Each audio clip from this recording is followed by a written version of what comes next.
The ruins of Vetra 9 stretched endlessly under a crimson sky. Once this had been a thriving human colony, full of life and ambition. Now it was nothing more than a graveyard, a city swallowed by war, its streets littered with burned-out vehicles, shattered buildings, and the skeletal remains of those who had failed to escape. A toxic wind howled through the corridors of destruction, carrying with it the distant hum of machines, the sound of the enemy hunting. Major Reed Carter crouched low behind a collapsed wall, his breath controlled, his rifle steady. The barrel was dented, the power cell half-drained, but it would still fire. His squad was nearby, spread across the rubble, waiting for his command. Bonner, his second-in-command, checked the sky nervously. "They're watching us, Carter. I can feel it." Carter didn't respond immediately. He was too busy watching the shadows. The enemy wasn't human. It wasn't emotional, impatient, or reckless. It was machine. And machines were patient. A flickering light caught Carter's eye. A drone hovering at the edge of his vision. He stilled, barely breathing, as the mechanical orb pulsed softly, scanning for movement. Its red eye swept across the ruins, searching, calculating. Then, without warning, it snapped in their direction. "Move," Carter hissed. The squad scattered just as the drone let out an ear-piercing screech. A blinding white light burst forth, illuminating their position. The hunt had begun. Carter rolled behind a rusted-out transport as plasma fire rained down. Sharp, controlled bursts. I didn't waste ammunition. The shots melted the metal where they struck, turning it into glowing slag. Bonner and Vasquez fired back, their bullets ricocheting uselessly off the drone's energy shield. "EMP out," Vasquez shouted, hurling a grenade. The device exploded midair, sending an electric shockwave across the battlefield. The drone shuddered, sparks flying from its chassis, before crashing into the rubble with a dying whine. But before the soldiers could even take a breath, another sound filled the air. Heavy footsteps, clanking metal. Something large, something unseen, had arrived. Carter's heart pounded. Not drones, not foot soldiers, something worse. Then the radio crackled.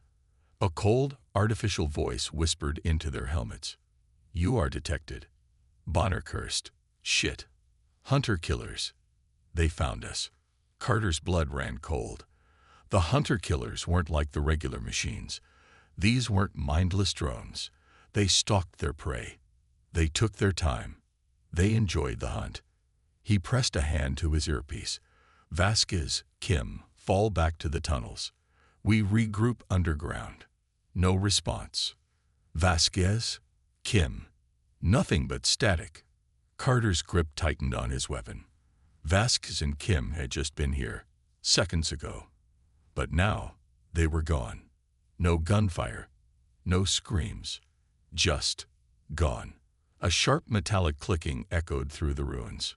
Close. Too close. Carter's mind raced. He activated his thermal scope and scanned the area. Nothing. Then realization struck. Cloaking. The hunter-killer was here. Watching. Waiting. He signaled to Bonner with 2 fingers. Move slow. No sudden movements. The rubble beneath them shifted slightly, as if something had just stepped, then stopped. The machine was close enough that Carter could feel it. Then the whisper came again. "Run." Carter's instincts screamed at him to obey. Instead, he spun and fired. The bullet struck air, then sparks. The cloaking field flickered, and for half a second, the hunter-killer was visible. A towering 8-foot machine of black metal, red glowing eyes, and razor-sharp appendages. Then it vanished again. Carter didn't hesitate. He grabbed Bonner's vest and shoved him forward. "Go. Now." The ruins exploded with movement. Carter and Bonner sprinted across the battlefield, vaulting over debris, dodging plasma fire that seemed to come from nowhere. The AI was toying with them. Bonner stumbled. Carter turned just in time to see a black, clawed limb reach out from the darkness. Bonner screamed as he was dragged away. Carter lunged, grabbing his rifle, firing wildly, but there was nothing to shoot at. Bonner's screams cut off. Silence. Carter's breathing was ragged. His hands trembled, gripping his weapon so tightly his knuckles turned white. He was alone. And the hunter-killer was still here. Watching. Waiting. Hunting. Carter's breath came in slow, controlled gulps. His heart hammered in his chest, but he forced himself to stay still. The ruins were dead silent, the only sound the distant hum of a passing drone high above. The air smelled of scorched metal and burning circuits, but all he could focus on was the emptiness where Bonner had just been. Gone, just like Vasquez, just like Kim. Carter's fingers twitched against his rifle's grip. The hunter-killer was here, somewhere, watching. He knew how these machines worked. They didn't rush. They stalked, calculated, waited for the perfect moment to strike. Carter had to move. But how? One wrong step, one mistake, and he was next. His eyes scanned the area. Dead vehicles. A collapsed building. A shattered bridge leading to the underground tunnels. That was his best shot. Get underground, regroup, and figure out how to fight this thing. But the second he moved, he knew the hunter-killer would react. Slowly, Carter lowered himself behind a wrecked transport, his boots barely making a sound on the rubble. He tapped his wrist display, activating his helmet's heat scanner. The screen flickered for a moment before revealing the cold blues of the environment. Nothing unusual, until a patch of darkness shifted. It was right there, less than 30 feet away. Cloaked, motionless, waiting. Carter swallowed hard. If it saw him, he was dead. If he ran, it would chase. He reached into his vest and pulled out a flare. He didn't light it. That would be suicide. Instead, he took a deep breath and tossed it to his right, near a pile of broken machinery. The metal clanged against the debris, bouncing and rolling. For a split second, nothing happened. Then, a blur of movement. The hunter-killer shifted, adjusting its position, tracking the noise. It was fast, unnervingly smooth in its movement. Carter saw the outline. A tall, skeletal frame, arms like blades, eyes glowing faintly beneath its active camouflage. Carter didn't wait. He bolted. His boots crunched against the rubble as he sprinted toward the collapsed bridge. A burst of plasma fire struck the ground behind him.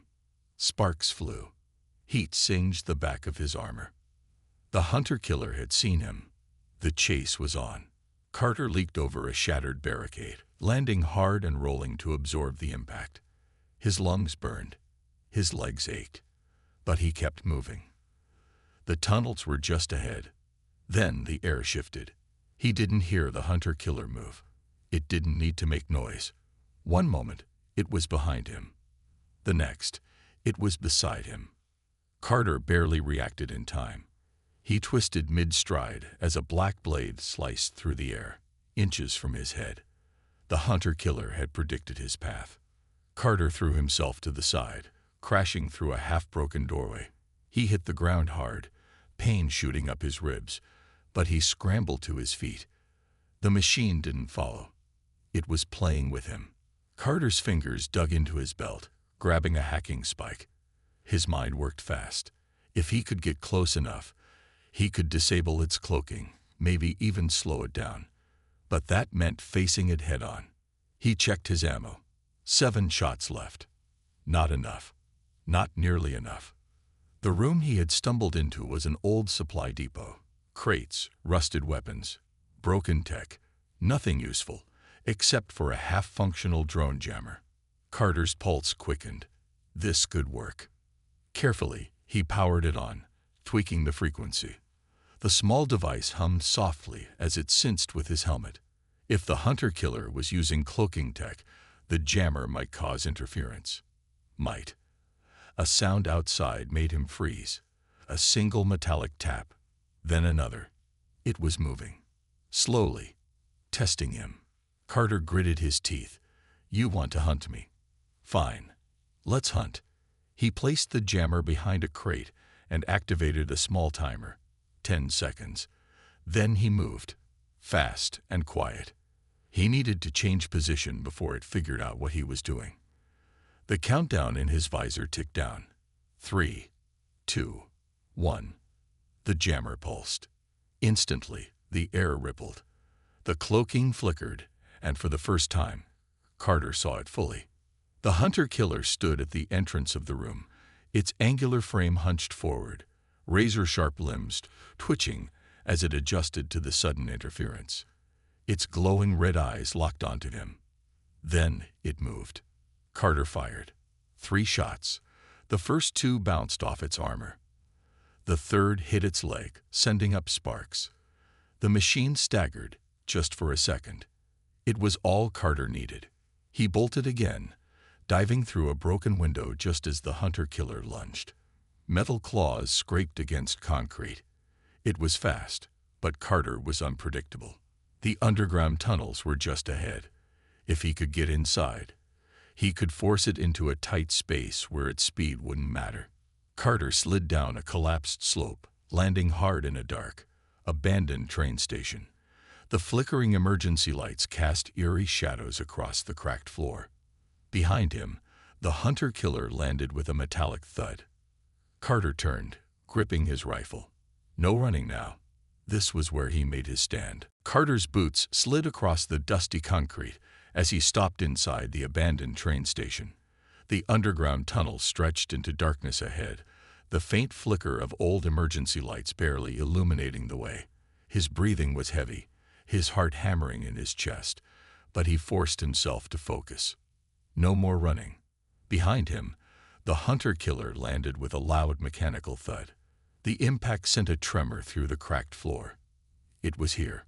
It was coming. Carter turned, gripping his rifle tightly. The red glow of the machine's eyes cut through the dim light, scanning, analyzing. Then, in a slow, deliberate movement, it took a step forward. Carter fired first. 3 quick shots. One sparked off its armor. The second hit its shoulder, and the third struck its thigh. The hunter-killer barely flinched. Then it moved. Carter only had time to dodge as a blade-like limb slashed through the air where his head had been moments before. The machine was fast, terrifyingly precise. He rolled to the side, firing another round, but the bullet glanced off its reinforced plating. The hunter-killer lunged again. This time, Carter wasn't fast enough. A sharp metallic hand grabbed his arm, lifting him off the ground. Pain shot through his shoulder as the machine slammed him against a pillar. His vision blurred from the impact, his helmet cracking against the concrete. The cold, artificial voice whispered, "You cannot win. You should have fled." Carter gritted his teeth. "Screw you." With his free hand, he reached down and yanked a combat knife from his belt. In a single, desperate motion, he drove it into the machine's exposed joint. Sparks exploded as metal tore apart. The hunter-killer shuddered. It released Carter, stepping back as the damage forced its arm to malfunction. Carter hit the ground hard, gasping for air, but he didn't stop moving. He needed to press the attack. He grabbed a grenade from his belt and hurled it. The explosion lit up the station, sending debris flying. The machine staggered, its cloak flickering as it tried to stabilize. Carter turned and ran, not to escape, but to reposition. He sprinted toward the station's collapsed tunnel, sliding behind a fallen pillar. He checked his ammo. Only 3 shots left. He was running out of options. A faint noise crackled in his earpiece. Static. Then a voice. "Carter, you still alive?" It was Bonner. Carter's eyes widened. Bonner was alive. He pressed his comm. "Bonner, where the hell are you?" "West Tunnel." Bonner's voice was strained, weak. "That thing got me good. Not much time left." Carter's stomach twisted. Bonner was injured. Badly. He peeked out from behind the pillar. The hunter-killer was still recovering, scanning the area, searching for him. He had maybe seconds before it locked onto his location. Carter's mind raced. He couldn't leave Bonner. But if he ran blindly into the tunnels, The hunter-killer would track them both down. He needed a plan. Then he saw it.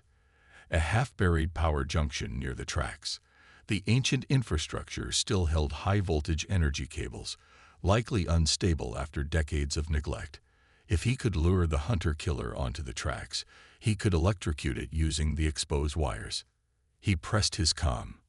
"Bonner, hold on. I'm bringing this bastard to you." Bonner coughed. "That's the worst plan I've ever heard."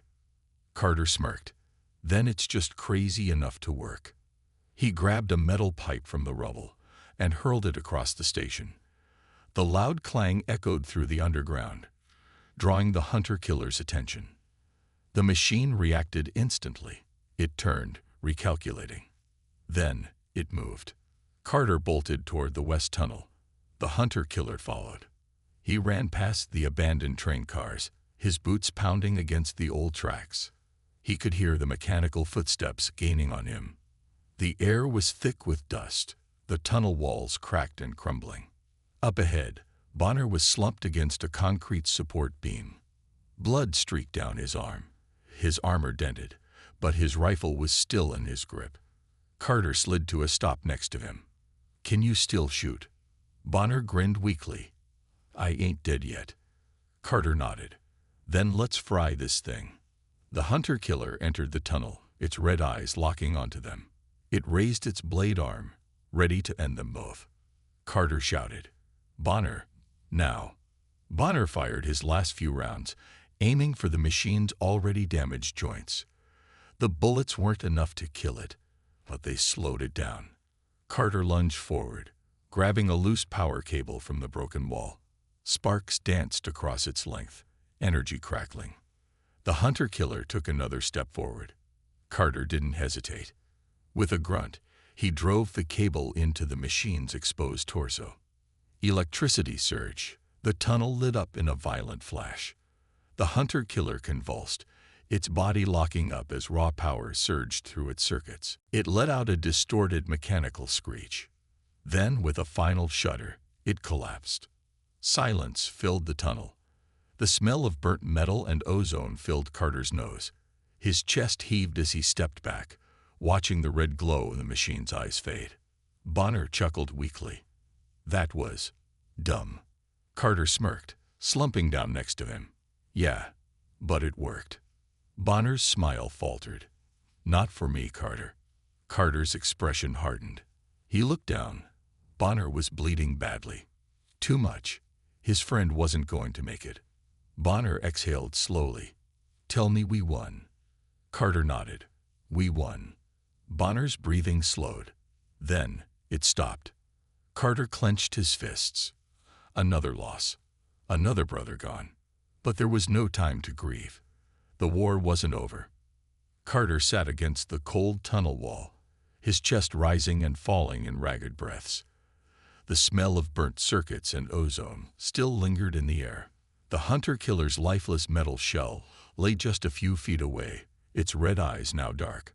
Sparks flickered from its shattered torso, the electrical attack having fried its systems completely. Bonner's body lay still beside him. Carter clenched his fists. Not again. He had lost too many. Vasquez, Kim, now Bonner. Each one of them had fought, had sacrificed, and for what? Survival. Revenge. Carter exhaled sharply. No, not just survival. Not just revenge. They fought because they refused to be prey. And he wasn't done fighting. His wrist display blinked, a faint warning flashing across the cracked screen. Multiple signals approaching. Carter's blood ran cold. The hunter-killer was just the first. A faint hum echoed through the tunnels, growing louder with every second. Carter forced himself to stand, his legs screaming in protest. He grabbed his rifle, checked his ammo. Only one shot left. He gritted his teeth. Not enough. A voice crackled in his helmet's comms, but it wasn't human. Your resistance is futile. Carter's fingers tightened around his weapon. Another hunter-killer. Maybe more. He had to move. He sprinted deeper into the tunnel, his boots splashing through stagnant water. The emergency lights flickered, casting eerie shadows against the cracked concrete walls. His mind raced. He couldn't outrun them. Not forever. He needed a plan. Fast. Then he saw it. A maintenance hatch on the side of the tunnel, slightly ajar. A way out. Carter didn't hesitate. He slid inside, slamming the hatch shut behind him. Darkness swallowed him whole. He pressed against the wall, forcing his breathing to slow. Silence. Then, footsteps. Not human. Metallic. Precise. Calculated. They were close. Carter reached for his belt, pulling out his last remaining hacking spike. His only chance was to turn their own systems against them. A faint mechanical hiss filled the air. The hunter-killers were scanning, searching. They didn't need eyes. They could hear. They could track heat. They could smell fear. Carter wiped the sweat from his forehead. Time to make them blind. He placed the hacking spike against the tunnel's old wiring and activated it. The small device pulsed, sending a short-range EMP burst through the system. The lights flickered violently. Sparks danced across the walls. Then, darkness. The hum of the hunter-killer's sensors stuttered. For just a moment, they lost their vision. Carter moved. Fast. Silent. He slipped through the maintenance tunnels, navigating by memory. Every step was calculated. Every movement careful. His heartbeat pounded in his ears. But he kept going. He needed a weapon. He needed a real plan. Then his foot hit something metal. He looked down. An old explosives crate. Carter's lips curled into a grim smile. He pried it open, his fingers working quickly. Enough C4 to bring down a small building. Perfect. The footsteps behind him grew louder. The hunter-killers were recovering, recalibrating. They knew he was here. Carter moved fast, setting the explosives along the structural supports of the tunnel. If they wanted to chase him, they'd have to walk into a death trap. He set the timer, 30 seconds. Then he ran. He bolted down the corridor, his lungs burning. He could hear them coming now, not running, just walking. Confident, fearless. They thought he was trapped. They were wrong. Carter reached the end of the maintenance shaft and dove into a side passage just as the explosives detonated. The world erupted. A shockwave tore through the tunnels, collapsing the walls. Dust and debris exploded in every direction. The air filled with the deafening roar of falling concrete. Carter pressed himself against the wall, shielding his head as rubble rained down. Then, silence. He coughed, waving away the dust. The passage behind him was gone, buried.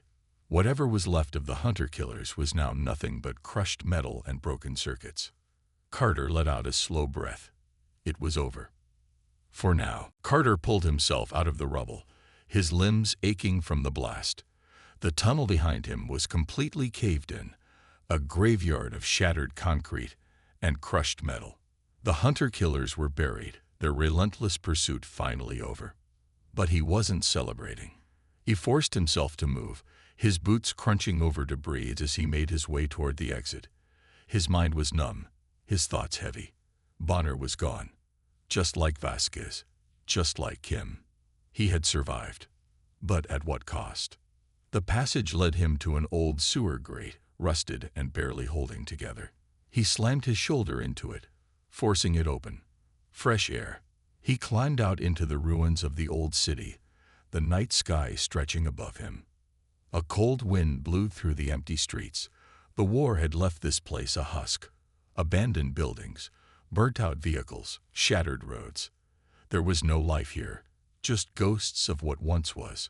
Carter tapped his comm. No signal. The explosion must have knocked out the nearby relays. He was on his own. He took a step forward, then stopped. A shadow moved ahead. Carter raised his rifle, his muscles tensed. He only had one shot left, but he wasn't going down without a fight. Then, a voice. "You look like hell." Carter exhaled sharply. It was Reynolds.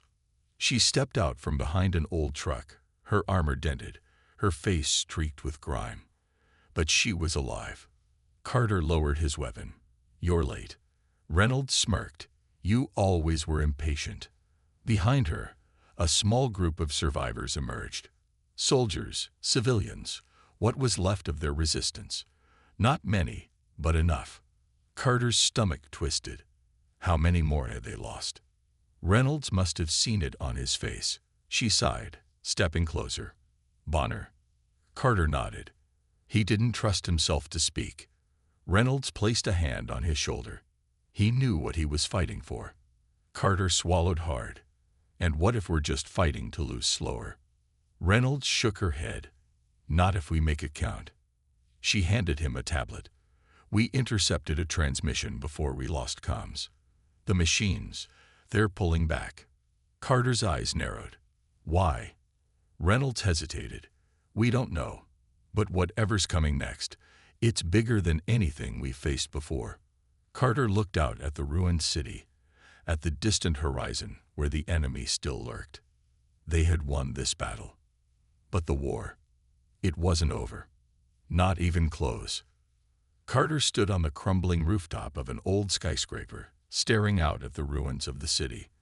The wind howled through the hollow buildings, carrying the distant echoes of war, gunfire, explosions, the mechanical hum of machines still hunting in the dark. His rifle rested against his shoulder, its weight familiar. A soldier's burden. The stars stretched above him, distant and cold. Somewhere out there, the enemy still watched, still planned, still underestimated humanity. They thought the war was over. They were wrong. A faint beep echoed in his earpiece. A signal, weak but steady. Reynolds had finally re-established long-range comms. "Carter." Her voice crackled through the static. "We found something." He didn't ask what. He just listened. "We pulled data from the last hunter-killers before you buried them." The machines weren't retreating. They were repositioning. Carter's grip tightened on his rifle. "For what?" Reynolds hesitated. Then, her next words sent a chill through him. "A fleet, Carter. An invasion fleet. Hundreds of ships. They're not just coming for us. They're coming to finish us." Carter exhaled slowly. So, this was it. The machines had seen the resistance as a nuisance, but now they saw humans as a threat. They were coming to wipe them out. Carter glanced down at the streets below. The survivors moved like ghosts, patching up old weapons, tending to their wounded. Tired, broken, but still fighting. Always fighting. Reynolds' voice came back, quieter. "Carter, can we win this?" He didn't answer right away. Instead, he looked at the city, the same streets where people had once lived, laughed, built something worth protecting. The machines didn't understand that. They didn't understand why humans fought. Not for conquest, not for power. For each other. That's why they had survived. That's why they would always survive. Carter finally spoke. "We don't need to win," he said. "We just need to make them bleed." Reynolds was silent for a moment. "Then," she chuckled, "then let's get to work." The signal cut out.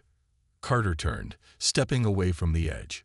Below, the last of humanity's warriors prepared for what was coming. The machines thought humans were weak. They thought they were superior. But they forgot one thing. Humans never stopped fighting. And if the enemy wanted a war, they were going to get one.